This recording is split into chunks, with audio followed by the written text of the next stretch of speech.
Hello viewers, welcome to my YouTube channel Nandini kitchen recipe. আজ আমি আপনাদের তৈরি করে দেখাবো বিয়েবাড়ির মতো চিকেন রোস্ট। এই চিকেন রোস্টটা বাবুসোনার বাবা অনেক পছন্দ করে, এমনকি বাবুসোনাও অনেক পছন্দ করে। আমার দেখা বিয়েবাড়িতে বাবুর্চিরা যে যে উপকরণ দিয়ে রান্না করেছে চিকেন রোস্ট, আমি সেই সব উপকরণগুলো দিয়েই এই রোস্ট সেভাবেই রান্না করেছি। আশা করি আপনাদের প্রত্যেকের এই রোস্টটা অনেক ভালো লাগবে। ভালো লাগলে অবশ্যই আমার চ্যানেলটা সাবস্ক্রাইব করবেন। চলুন দেখে নিই আজকের চিকেন রোস্টের রেসিপি।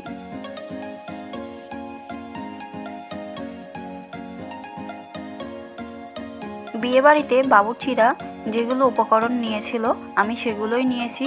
এখানে আমি নিয়েছি আদা বাটা, ধনিয়া বাটা, লবণ, হলুদ, ঝালের গুঁড়া, জিরা বাটা, আদা বাটা, কাঁচামরিচ, আর নিয়েছি 2টা তেজপাতা, কাজু বাদাম বাটা, টক দই। আমি এখানে নিয়েছি ঘি, আমার ঘিটা প্রায় শেষ হয়ে গেছে। আর নিয়েছি আমি এখানে ভিনেগার, কেওড়া জল, গোলাপ জল, টমেটো সস, সাদা তেল, একটা মুরগির 4টা পিস, দুধ, পেঁয়াজ কুচি। আর আমি এখানে একটা শুকনা মশলা তৈরি করার জন্য নিয়েছি আমি এলাচ, গরম মশলা, গোলমরিচ। আপনারা এখানে বড় এলাচটাও দিতে পারেন।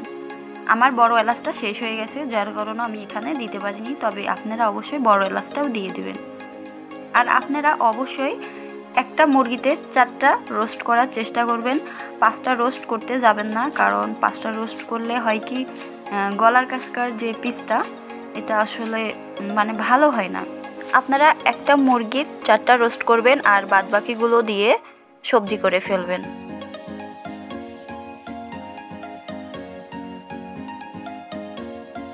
কেটে রাখা রোস্টের পিসগুলোর মধ্যে আমি ভিনেগার দিয়ে দেব, সামান্য কিছুটা লবণ দিয়ে দেব। ভিনেগার আর লবণ দিয়ে আমি রোস্টের পিসগুলো ভালো করে মেখে আধা ঘন্টার জন্য রেখে দেব। চিকেনের পিসগুলো আমার ভালো করে মাখানো হয়ে গেছে, এখন আমি আধা ঘন্টার জন্য রেখে দিলাম। এখন আমি একটা মশলা তৈরি করে নেব। এই জন্য আমি এখানে 2 চামচ টক দই নিয়েছি। টক দইটা প্রথমে ভালো করে ফেটে নেব। টক দইটা ভালো করে না ফেটালে তেলের উপর দিলে টক দইটা কেটে যায়, এই জন্য টক দইটা প্রথমে ভালো করে ফেটে নিতে হবে। টক দইটা ফেটানো হয়ে গেলে এর মধ্যে আমি কিছু মশলা অ্যাড করে দেব। টক দইটা ফেটানো হয়ে গেছে, এখন আমি একটা বড় পাত্রের মধ্যে প্রথমে টক দইটা ঢেলে নেব।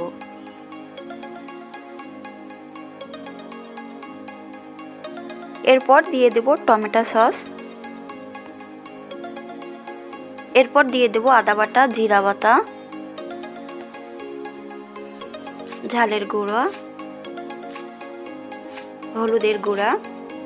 আমি এখানে ঝালের গুঁড়াটা সামান্য দিয়েছি। আপনারা ঝাল ঝাল রোস্ট খেতে চাইলে অবশ্যই বেশি করে দিবেন। বাবুসোনা যেহেতু ঝাল খেতে পারে না, এই জন্য আমি অল্প করে দিয়েছি। আপনারা ঝাল লবণ কম বা বেশি করে দিতে পারেন। রসুন বাটা দিয়ে দেব, ধনিয়া বাটা, কাজু বাদাম বাটা। এখন আমি এই সবগুলো উপকরণ ভালোভাবে মিশিয়ে নেব। আমার সব মশলাগুলো ভালো করে মেশানো হয়ে গেছে, এখন আমি শুকনা মশলাগুলো ভেজে নেব। হালকা জালে মশলাগুলো ভেজে তুলে নেব। খুব বেশি ভাজা যাবে না। আমার ভাজা হয়ে গেছে, এখন আমি মশলাগুলো তুলে নেব। তুলে শিলপাতাতে গুঁড়ো করে নেব।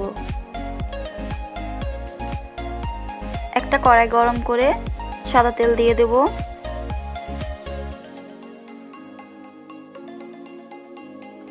সাদা তেল গরম করে প্রথমে বেরেস্তা ভেজে নেব। বেরেস্তা ভাজতে একটু সময় লাগে, আপনারা ধৈর্য সহকারে বেরেস্তাটা ভেজে তুলে নেবেন ব্রাউন কালার করে। একটু সময় নিয়ে বেরেস্তা ভাজলে দেখবেন বেরেস্তা অনেক ভালো ঝরঝরা হয়েছে।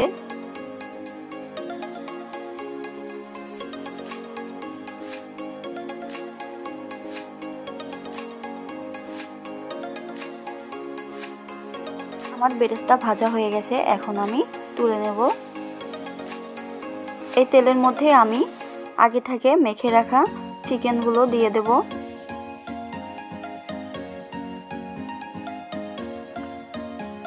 চিকেন পিসগুলো দিয়ে ভালো করে এপাশ ওপাশ করে ভেজে তুলে নেব। আমি যখনই রোস্ট তৈরি করি তখনই আমার বিয়েবাড়ির একটা ঘটনা মনে পড়ে যায়। আমরা সবাই মিলে একটা বিয়েতে গিয়েছিলাম।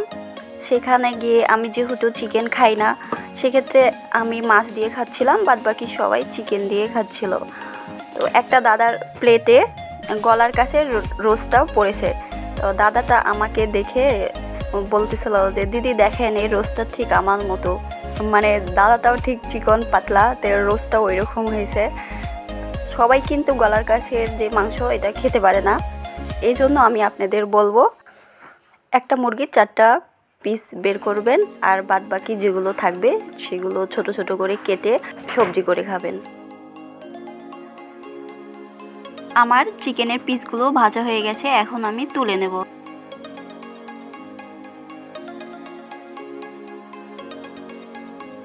চিকেন ভাজা তেলের মধ্যে আমি 2টা তেজপাতা দিয়ে দেব, পেঁয়াজ কুচি দিয়ে দেব।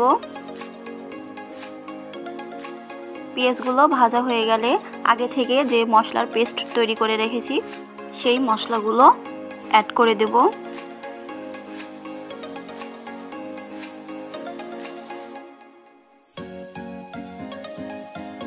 মশলাগুলো দেওয়া হলে ভালো করে কষিয়ে নেব। রোস্ট তৈরি করার ক্ষেত্রে মশলা কষানোটাই মেন। মশলা কষানো ভালো না হলে রোস্ট খেতেও ভালো হয় না। কিছুটা কষানোর পর আমি লবণ দিয়ে দিলাম। আমার এই রেসিপি দেখার পর আপনারা অনেকেই কমেন্ট করতে পারেন, দিদি আপনি তো চিকেন খান না বললেন, তাহলে কিভাবে জানেন যে টেস্টটা কম হয়? আমি না খেলেও বলতে পারবো টেস্ট কম হয়, কারণ আমি যখন রান্না করার পর অন্যরা খায় তখন আমি তাদের জিজ্ঞাসা করি কেমন হলো। তাদের অ্যান্সার থেকে আমি বুঝতে পারি কোনটা কম হলো কোনটা বেশি। আমার মশলা কষানো হয়ে গেছে, এখন আমি দুধ দিয়ে দেব। রোস্টে আমি কোনো রকম জল ইউজ করব না, জলের বদলে আমি দুধ দিয়ে দিলাম। আপনাদের কাছে যদি লিকুইড দুধ না থাকে সেক্ষেত্রে আপনারা প্যাকেট দুধ গরম জল দিয়ে গুলে তারপর দিয়ে দিতে পারেন। দুধ দিয়ে কিছুটা কষিয়ে এর মধ্যে আমি আগে থেকে গুঁড়ো করে রাখা মশলাগুলো দিয়ে দেব। এরপর একটু নেড়েচেড়ে এর মধ্যে আগে থেকে ভেজে রাখা চিকেন পিসগুলো দিয়ে দেব। যারা আমার চ্যানেলটা সাবস্ক্রাইব করেছেন তাদেরকে অসংখ্য ধন্যবাদ, আর এখনও যারা সাবস্ক্রাইব করেননি তারা প্লিজ আমার চ্যানেলটা সাবস্ক্রাইব করবেন, পাশে থাকা বেল আইকনটি অল ক্লিক করে রাখবেন, যাতে করে আমি কোনো রেসিপি আপলোড করার সাথে সাথে আপনারা পেয়ে যান। লাইক, কমেন্ট এবং শেয়ার করবেন। বারবার মশলাটা নেড়েচেড়ে দিতে হবে, তা না হলে নিচে মশলাটা লেগে যাবার ভয় থাকে। আমার রোস্টের অনেক সুন্দর একটা কালার এসেছে। আপনারা এভাবে বাসায় ট্রাই করবেন, আশা করি আপনাদেরগুলোও অনেক ভালো হবে। 4টা কাঁচামরিচ দিয়ে দেব।